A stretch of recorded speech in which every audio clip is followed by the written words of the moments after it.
I would like to greet you in the wonderful name of our Lord and Savior Jesus Christ. Amen. Today I want to share with you just a short message on faith, and I believe that to exhort you just to live a life that pleases the Lord. The Bible says that for it is impossible, without faith it is impossible to please God. So I'm sure that it is your desire, as you're listening to this video, I'm sure one of the things that you desire to do is that you may please God. But remember, the Bible says in the book of Hebrews that for without faith it is impossible to please the Lord. So I believe that if you seek to please the Lord, one of the things, or the most important thing that you need to have is faith.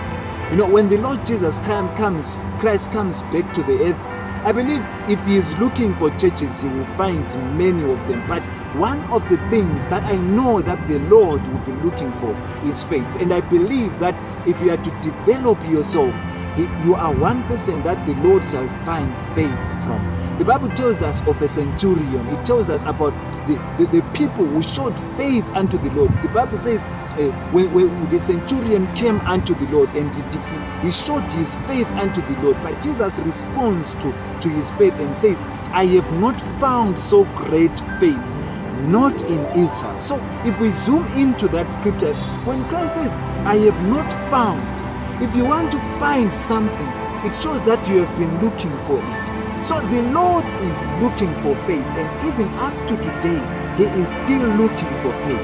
The Bible tells us in the book of Romans that faith comes by hearing, and hearing by the word of God.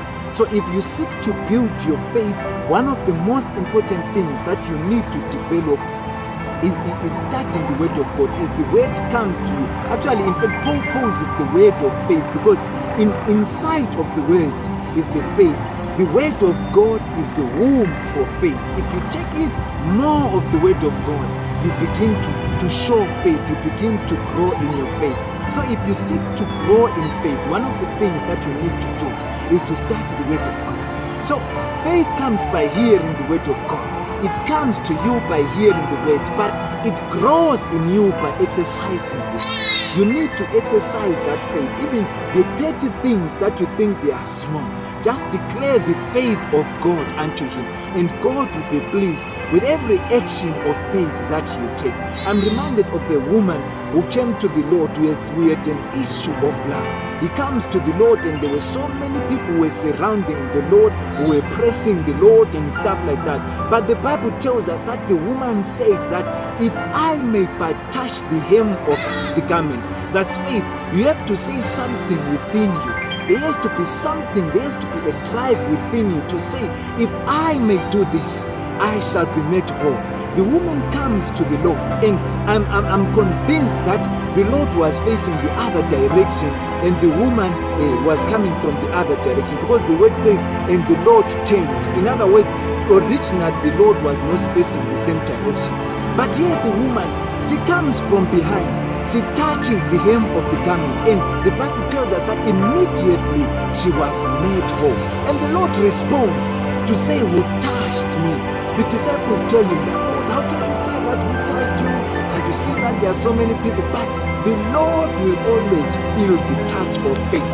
It will always respond to the touch of faith. There were many people who were touching the Lord, but the woman who said something within herself, the woman who had faith, the Lord responded to it. So there may be so many people who are praying in the house. I'm reminded of the words of Smith Wigglesworth. When you say that believing God just for a minute is better than shouting at him the whole night without faith. You know, God will respond to your prayers when you have faith. So I want to exhort you to develop in your faith, to build your faith, study the word of God, so that faith can grow in you. The Bible tells us in the book of Romans, I believe it's chapter 14, that for whatever is not of faith is sin. So there are so many things that we may do, but we need to do them in faith so that it's not sin. Because the Bible says, whatever we do not of faith is sin. So my encouragement to you is, be that person that when the Lord comes, he shall delight in you. He shall delight to say, this is a man of faith. I believe that the Bible says that the just shall live by faith.